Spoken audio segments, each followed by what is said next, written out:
Narratives in games have come a long way from where we once started. For many years, a story in a game was kind of an afterthought if present at all, usually no more than just a simple way to go from level to level, like the small cutscenes in between stages of Miss Pac-Man, for example. John Carmack, one of the co-creators of Doom, alongside John Romero, not to be confused with George Romero, most well known for the time he spent as a boss in Black Ops Zombies, famously said, "Story in a game is like a story in a Kith movie. It's expected to be there, but it's not that important." Now, I don't really agree with what he's saying here, but it does show the mentality that many developers had in that early time in the games industry. His attitude obviously changed as games got more and more advanced and developed. I mean, ironically enough, by the time that John Romero would have even said that quote, games like Final Fantasy VII, Chrono Trigger, and Deus Ex had all been released to great acclaim and all prioritized their stories just as much as their gameplay aspects. But there are and always have been games that keep the much more traditional mindset at their core and have narratives and lore that really aren't as much of a concern as the other aspects of the game are. Like Doom 2016, for example, the only game I've ever skipped the cutscenes of on my first playthrough because who the hell cares, right? I'm not here to experience a great story about mankind's hubris and reaching for forces beyond our ken. I'm here to take demons and turn them into ground beef. After all, who really cares about the plot of a game like Devil May Cry? You're just there for some tight action gameplay and maybe some quippy one-liners, right? Me. It's me. I care. I love Devil May Cry lore. I mean, come on, there's like a dude who fights with poetry and a lady with a rocket launcher named Lady. How do you not love it? Hi there, it's me, your local guy that cares way too much about the lore of things where narrative was clearly not the focus. Would you like to hear about the DMC timeline retcon? No? Well, what about clones? You like clones, right? Would you like to know who is and is not a clone in the KOF Nest saga? No? Well, how about a treatise on the existential horror of the River City Girls universe? I could keep going for a while. I have a lot of these. See, I absolutely adore a lot of series that clearly just don't care as much about their own continuity or lore as a game like Mass Effect or Dark Souls would. Ones where, you're not really supposed to care. And yet, I do. Now, one of my personal favorites of this kind of little subgenre, though, is a series that doesn't necessarily ignore or not care about its narrative per se, but instead just kind of prioritizes clever writing and character moments over any larger, well-constructed narrative as a whole. So let's talk about Borderlands, and the biggest issue facing the narrative aspect of the series, in my opinion. See, I recently stumbled upon this article that asked this poignant question, will Handsome Jack return for Borderlands 4? Which, to be abundantly clear, is a game that we don't know anything about, or even if it really exists yet. Hey, cool. But the question made me think about the series as a whole, and the answer I kind of reached is he probably will, but I don't think he should. Thinking about this series in retrospect led me to realize that Borderlands has a Handsome Jack problem, and I really don't know if they ever intend to fix it. Now, some quick context for anyone who isn't familiar with the series, and for those of you who aren't, by the way, congratulations on turning 15 years old and or leaving your Amish community for the first time. It's a big world out here. The games are traditionally first-person shooter role-playing games that can be played with co-op up to 4 people as you shoot and loot your way through a sci-fi world called Pandora on the outskirts of the galaxy. Think Mad Max with a heavy emphasis on humor and parody, all wrapped up in a fun, cel-shaded art style that still holds up really well. Much like other action RPGs like Diablo, the long-term gameplay loop here revolves around forcing you to retain your sanity while suffering the Sisyphean trial of grinding the same bosses over and over and over and over again for the best versions of the best gear. How exactly am I supposed to imagine Sisyphus happy without his 94 sham? Oh? Fuck! Borderlands 1 was good, it just had a lot of issues. Nothing super crazy, but just a lot of room for improvement that you see in a lot of new IPs. The original game, released in 2009, had, kind of an underwhelming antagonist, somewhat disconnected plotline, a pretty poorly executed plot twist and final boss, etc., etc. It was an enjoyable game, don't get me wrong, and it did fairly well, just not enough to set the world on fire. And then Borderlands 2 happened. Released in September of 2012, Borderlands 2 changed everything. Not just for the series, but really for the wider gaming landscape as a whole. An upgrade in just about every aspect, BL2 had better gameplay, characters, quests, environments, and even an upgraded UI that came complete with a mini-map. But the biggest addition to the game, and the one that really changed the direction of the series forever, as well as catapulting the game to become 2K's best-selling game at one point, was the new antagonist of the game, Handsome Jack. Hey everybody! How are you? Jack here! Handsome Jack was an absolutely revolutionary villain. Let me explain what I mean. Quick little side tangent, promise won't be too long. See, when we think of iconic villains from the earlier days of games, and really up until Borderlands 2, we tend not to think so much of actually good villains. We just think of the most famous ones, the most well-known, whether that be from the games they were in or their sort of clout or whatever. Guys like Ganon, Bowser, Sephiroth, Eggman, etc., right? But the issue with these guys is that they're really more just sort of idols than characters. You kind of hear about them and the stuff they've done, but the vast majority of the game, usually they don't actually show up outside of maybe one or two big scenes and maybe a final boss fight or climax. Or if they do show up more frequently, it'll be in sort of omniscient perspective cutscenes where they're not actually there or interacting with the main character or characters. Think sort of like Darth Malak in Knights of the Old Republic whenever he's seen on his fleets talking to his generals. Or they could be somewhat of a smaller side antagonist, one that might interact with the player more directly and more frequently, but for a much shorter scale than the actual game itself. Take for example Voss from Far Cry 3. A game that did come out after Borderlands 2, but short enough afterwards to not have been influenced by it. Voss is easily the most memorable part of the entire game, and it's kind of intentional. He's plastered all over the box art, all over the official images of the game. Every pre-release material was really hyping up Voss.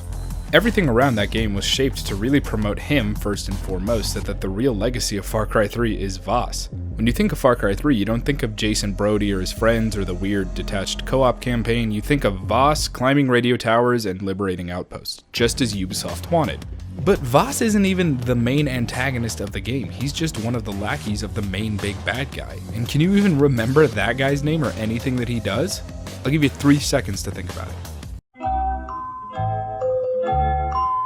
I'm gonna assume that you didn't remember, but his name is Hoyt, and he kills your little security guy friend during a poker game and cuts off your finger, but all of that even happens literally past the point of no return in Far Cry 3. So what if I told you that despite how memorable Voss is, how much he was promoted and how popular he got and remains to this day, he had only 30 minutes of actual screen time in the game. Would you believe that? No?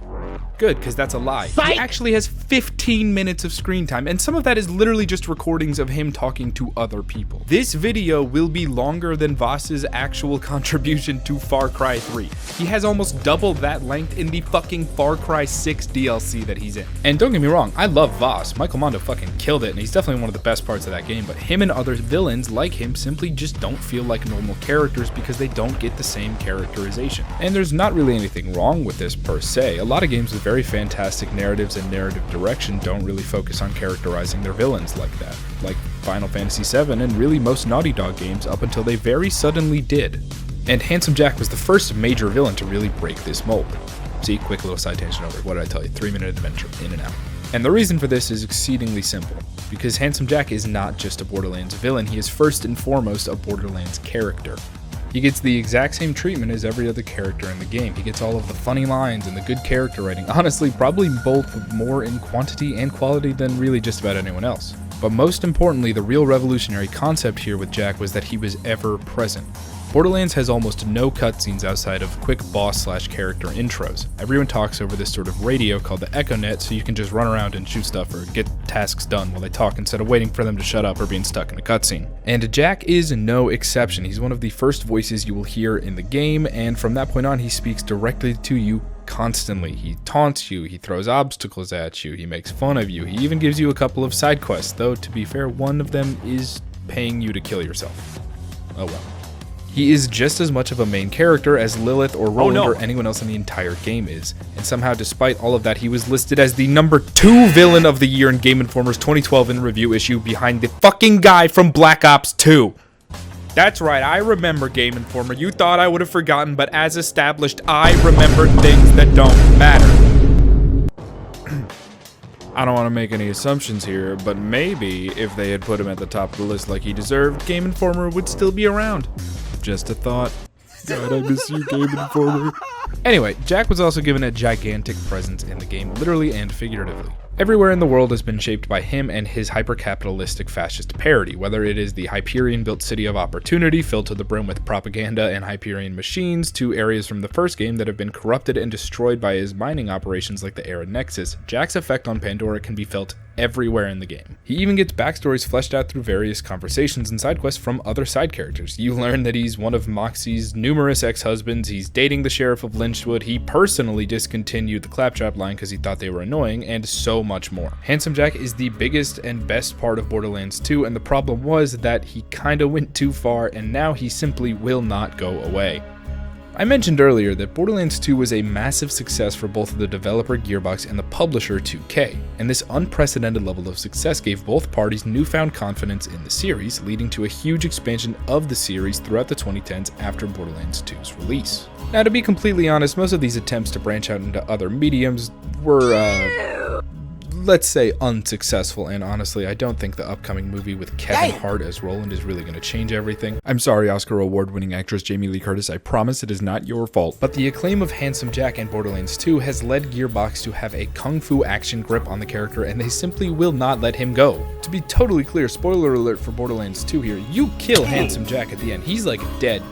He's not like a Team Rocket blasting off again, see you next time, no post-credit teasing he's alive and he's returned. He's DEAD dead, and despite that, he has been featured in some way in nearly every single piece of Borderlands content since 2012. Now, to keep things fair, the first two main DLCs of Borderlands 2 were very detached from the main story. Captain Scarlet's pirate booty and Mr. Torgue's campaign of carnage didn't really feature anything connected to the main game at all, instead predominantly focusing on new characters like Shade, Mr. Torgue Flexington, and the aforementioned Captain Scarlet, who I think went out to get some cigarettes at the gas station a while ago. She's been gone for 12 years, I'm sure she'll be back soon though. The third and fourth DLC, however, are where this issue kind of begins to crop up. See, the main antagonist of the third DLC, Sir Hammerlock's Big Game Hunt, is a former Hyperion scientist and Handsome Jack obsessed fanboy. And the Savages, enemies, man, that one did not really age that well, worship Handsome Jack like a god. This was the first time the series touched on the legacy that Handsome Jack left behind, but oh boy, would it not be the last. Foreshadowing is a literary device in which... Moving on, the fourth DLC, Tiny Tina's Assault on Dragon Keep, takes place entirely within essentially a game of Dungeons & Dragons being played by some of the main characters, where the main antagonist of this campaign, or the BBEG, is the Handsome Sorcerer.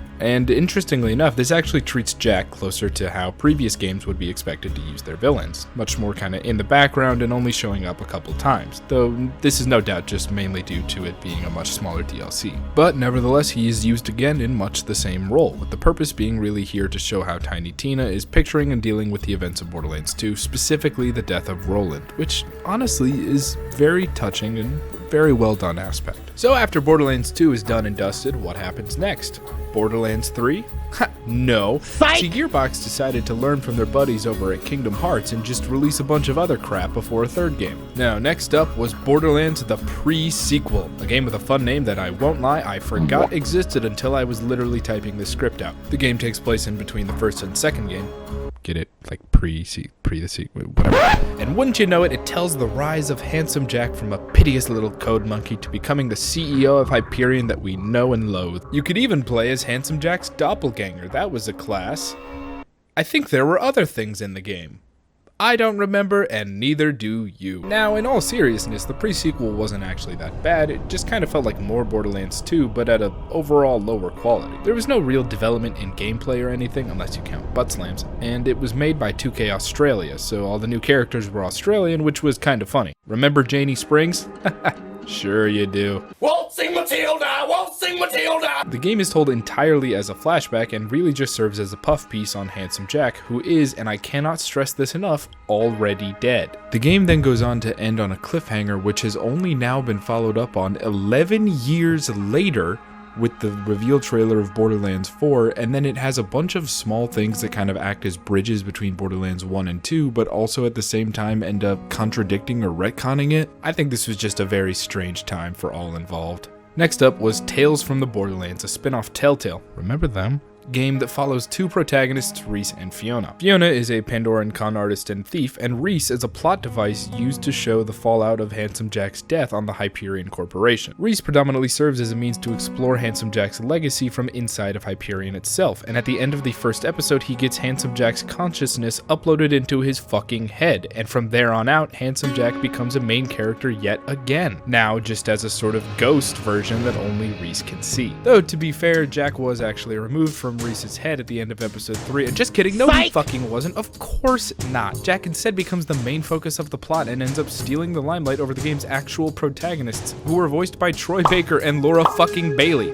Like, come on. They even have the actual protagonists of previous games like Brick, Mordecai, and Athena show up, but they really just are relegated to minor roles barely above cameos. It really just makes the game overall have this feel that they weren't fully confident in it, and that they kinda added Jack as a safety measure to attract people that liked Borderlands, but not enough to really play a spin-off if it didn't have a character like Jack in it. Even Borderlands 3, the first full sequel that came out a whole 7 years after Borderlands 2, couldn't help itself. Sure, it managed to keep him out of the base game, outside of some old sort of reused posters and maybe a couple Easter eggs, but the first DLC is all about his old casino, which, you know, true to form, has his face and likeness and voice plastered all over it. The main character that you work with in the DLC is literally the doppelganger guy from the pre-sequel, and the final boss is a giant golden handsome Jack statue. Handsome Jack got an entire DLC about, again, the legacy he left behind, how his absence affected the company and those around him. Meanwhile, Axton and Salvador got relegated to the fucking announcers of Arms Race. Look at him and tell me there's a god. He made me in his own image. It became clear to me that since Borderlands 2, the series has been locked in somewhat of a handsome era, I like to call it, where everything just ends up tying back to Hyperion and Jack in some way, even if only loosely. The pre-sequel is predominantly just a flashback puff piece. Half the DLCs of Borderlands 2 are about his legacy and the effects of his actions, and even Tales from the Borderlands is predominantly a story about the collapse of the Hyperion monolith and the effect it has on the people within it, Reese and Vaughn, and the people caught in the crossfire on Pandora, Fiona and Sasha. So, what? What's the problem here, right? Well, simply put, this reluctance to move past Handsome Jack is holding the series back, in my opinion. Borderlands 3 was a step in the right direction, sure, but it was also kind of a misstep. Very much one step forward, 2 steps back, right into Jack's handsome little bosom. I won't get too in depth with Borderlands 3 since that's not really the point I'm trying to talk about here, but in summary, a large issue is that the attempts made to step away from Jack and Hyperion felt superficial and really somewhat insincere. What I mean by that is that even though the game does not stay with him directly, he's not actually in the game, it stays with him spiritually, in the sense that a lot of what comes in to replace Hyperion and Handsome Jack feels like they're just trying to be newer versions of Hyperion and Handsome Jack, and not their own unique thing. The Calypso twins both feel like Jack wannabes that are just torn between trying to recapture that magic and that lightning in a bottle and the villainy that Jack had, and also being pigeonholed into this weird live streamer vibe that Gearbox was kind of forcing them into. Simply put, they just didn't feel nearly as natural as Jack did. They feel like store brand Handsome Jack. To go back to Far Cry for a moment, it's kind of like Far Cry 4, where they saw the success of Voss and created the main antagonist Pagan Min, who, although now, sure, he's the true main antagonist of the game, he still feels really derivative because he just felt like Voss 2 Electric Boogaloo. There's no new ground being tread. Now, one thing I really want to touch on here is that nothing is created in a vacuum. Obviously, all of these games were influenced by the success that Borderlands 2 had found, but Borderlands 3 was almost certainly influenced by another Gearbox game, but not in a positive way at all. See, because did you know that after they made Borderlands 2 and the pre-sequel, Gearbox actually made something else? Not a Borderlands sequel or a Borderlands spin-off, but a secret third thing. Gearbox made a failure! Battleborn was a fever dream you might remember, as that time Gearbox played a hilarious practical joke on its employees by having them develop a hero shooter MOBA hybrid and then release it 3 weeks before fucking Overwatch. Gearbox developed a hybrid hero shooter MOBA game and had the balls to not only drop it the same month that Blizzard, one of the biggest companies in the world, was dropping their first new IP in almost 20 years that was a hero shooter, but also to attempt to directly compete with them, resulting in what I can only describe as the corporate equivalent to when the Hello Neighbor devs kept adding MatPat to try and get his attention. And in the spirit of continuing the joke, the head of Gearbox Studios, Randy Pitchford himself, repeatedly tried to make you believe that it did not fail to do Overwatch, which he might have wanted to do because he reportedly would not let them move the date after Overwatch announced their release date. Oh, Randy, what a kidder. He continued this joke by claiming that the game was doing fine and absolutely had nothing to worry about and would not go free to play, roughly 6 months before the game became free to play. Randy's so committed to his bits, and he's such a talented musician too. Just look at the time he made $6 million disappear. The legacy of Battleborn's failures and Overwatch's success are so intertwined that even Battleborn's fucking Wikipedia page can't go 3 paragraphs without mentioning how it was overshadowed by Overwatch. 3 months after the shift to free-to-play, the game received its final content update and the servers were taken offline a few years later in January of 2021, where the game was seen out in a massive community celebration featuring 121 players. Yikes. The game remains unplayable to this day. Oh, but don't worry, Battleborn wasn't the only non-Borderlands product they put out since the series started in 2009. They also made fucking Aliens, Colonial Marines, and Duke Nukem Forever. 2 strong contenders for the worst games of all time. When I was in 8th grade, I tried to pre-order Aliens, Colonial Marines after the reviews had come out in that little brief window, and the guy at GameStop did not let me. He was a hero. The colossal failure of anything non-Borderlands related has really led to Gearbox becoming essentially the Borderlands studio in recent years. I think back a lot when I think of this stuff to an old Honest Games trailer from back in the day that put it best when they described Borderlands as, I think, the reason that Gearbox is still allowed to make video games. Since 2016, Gearbox has begun to lean more into publishing games, which does seem to be doing relatively well for them. Well, for Gearbox themselves at least. For the games, just take a look at Risk of Rain 2. The failure of Battleborn really did hurt Gearbox though. Whatever else we can say about Battleborn and the blunders that led to its quick flash in the pan in the public eye, it's clear that Gearbox did believe in it, or at the very least, treated it like any other major high-profile game release. There were lots of sponsored promotional content and high-budget trailers, and one very attentive social media intern, I have to assume. So while it's definitely easy to point and laugh at the guys that thought they could compete with Overwatch and say, hey, what were you thinking? Why would you do that, Randthew? What did you think would happen? It bears remembering that this is still a large-scale game with hundreds of people that worked on it who unfortunately were directly impacted by its failure, as Gearbox is kind of infamous for offering severely below market wages and salaries and promising to make up that difference with profit-sharing bonuses. And if some reports are to be believed, sometimes even failing to pay those out even with successful releases. So after taking such a big risk that hurt them as much as it did, it makes a lot of sense to want to play it safe and really just stay on track for what you know works, which is what we got in Borderlands 3, which at the end of the day really just feels like Borderlands 2. More of the same really, and nothing to set it apart from Borderlands 2 as much as Borderlands 2 was set apart from 1. And, I mean, it worked. Borderlands 3 did pretty well commercially, just not as well critically, and unfortunately, even with that success, many developers reportedly never received their fair share of the bonus after a certain director decided resources could be better allocated elsewhere. Like, into his pockets, allegedly. So, what now? I'm not at 2K, I'm not at Gearbox, I'm not a game developer or anything even close. I don't do enough cringy magic tricks or embezzle enough money to become the CEO of Gearbox, so clearly take my advice worth a grain of salt here. But what I'd say is this, that if Borderlands wants to come back and be as beloved as it once was, it's simply just gotta take more risks again. I get that Battleborn was a huge risk that really bit them in the butt, but if they want that prestige and that level of fame back, the jump between whatever's next after Borderlands 3 just needs to be basically akin to the jump from Borderlands 1 to 2. The sequel took countless risks in how it challenged its own formula and expanded on its world, characters, and gameplay, and all of them paid off tremendously. And unfortunately, we just haven't seen anything close to that level of innovation and evolution since. We just get a lot more gradual and smaller changes. Much smaller risks for much smaller reward. And honestly, I don't know if they even want to go in that risky direction again. But seeing them develop full games like Tiny Tina's Wonderlands makes me hopeful that they're at least open to taking those bigger risks. Borderlands is an incredibly special series to me, one that I've loved ever since I first tricked my parents into letting me buy the first game when I was 10. And although I've been somewhat frustrated to see where the series has gone in recent years with the lack of innovation and the over-reliance on Handsome Jack, there's still always been great stuff to enjoy in all of the games. Moments and characters and jokes and scenarios that I still think back fondly of and laugh and love, enough to know that they still have it in them to recapture that spark. And I know that they can succeed just as they once did if they have that full commitment to leave the handsome era behind. And I don't know if they really have the confidence to do that. So now to touch back on the article that spawned this whole train of thought for me, will Handsome Jack return in Borderlands 4? Being practical in some way, shape, or form, probably.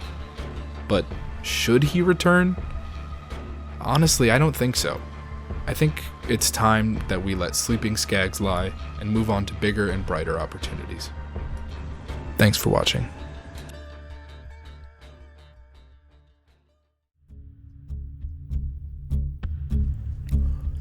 Hey everyone. As usual, thank you so much for all of the support you've shown and watching.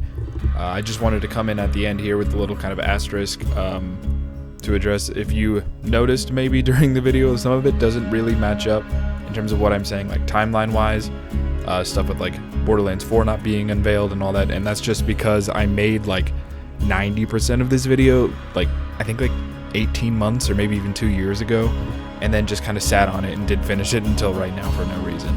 So if you caught that, that's why. If you didn't, watch it again and you will, I guess. Anyway, thanks for watching. Just wanted to clear that up. Happy holidays.